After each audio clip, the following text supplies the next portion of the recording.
ಭಾಳ ಜನ ಈ ಕರಿಂಡಿ ಮಾಡೋದನ್ನು ತೋರಿಸ್ಕೊಡಿ ಅಂತ ಮೆಸೇಜ್ ಮಾಡಿದರು.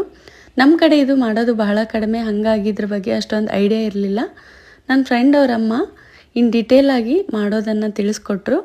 ಇದನ್ನು ಮಾಡೋಕ್ಕೆ ಮೊದಲು ಒಂದು ಮಿಕ್ಸಿ ಜಾರಲ್ಲಿ ಒಂದು ಟೀ ಕುಡಿಯೋ ಗ್ಲಾಸಲ್ಲಿ 1 ಕಪ್ಪಷ್ಟು ಅಗಸೆ ಬೀಜ, 1/4 ಕಪ್ಪಷ್ಟು ಮೆಂತೆಕಾಳು, 1/4 ಕಪ್ಪಷ್ಟು ಜೀರಿಗೆ, 1/4 ಕಪ್ಪಷ್ಟು ಸಾಸಿವೆನ ಪುಡಿ ಮಾಡಿಕೊಂಡು ಒಂದು ಬೌಲಲ್ಲಿ ಹಾಕಿ ಸೈಡಿಗೆ ಎತ್ತಿಟ್ಕೊಂಡಿದ್ದೀನಿ. ಅದೇ ಜಾರಲ್ಲಿ ಅರ್ಧ kg ಹಸಿ ಮೆಣಸಿನ್ಕಾಯಿ ತೊಗೊಂಡಿದ್ದೀನಿ. ಅದಕ್ಕೆ ಸ್ವಲ್ಪ ಕರಿಬೇವು, 1 ಇಂಚಷ್ಟು ಶುಂಠಿ, ಬೆಳ್ಳುಳ್ಳಿ 1 ಹಿಡಿಯಷ್ಟು, ಕೊತ್ತಂಬರಿ ಸೊಪ್ಪು ಮತ್ತು ಅದೇ ಕಪ್ಪಲ್ಲಿ ಅರ್ಧ ಕಪ್ಪಷ್ಟು ಉಪ್ಪನ್ನು ಹಾಕ್ಕೊಂಡು ಇದನ್ನ ರುಬ್ಕೋಬೇಕು. ಈ ಪುಡಿಯಲ್ಲಿ ಅದನ್ನು ಹಾಕ್ಕೊಂಡು ಇದನ್ನು ಚೆನ್ನಾಗಿ ಮಿಕ್ಸ್ ಮಾಡಿಕೊಂಡು ಇದಕ್ಕೆ ಸಣ್ಣದಾಗಿ ಕಟ್ ಮಾಡ್ಕೊಂಡಿರೋ ಬೆಳ್ಳುಳ್ಳಿ, ಒಂದು 10ರಿಂದ 12 ಹಸಿಮೆಣಸಿನ್ಕಾಯಿ, 2 ಕ್ಯಾರೆಟು, ಒಂದು 3 ಸೌತೆಕಾಯಿ, 1 ಸ್ಪೂನಷ್ಟು ಮೆಂತೆಕಾಳು, 1 ಸ್ಪೂನಷ್ಟು ಬೆಲ್ಲ ಹಾಕ್ಕೊಂಡು ಎಲ್ಲ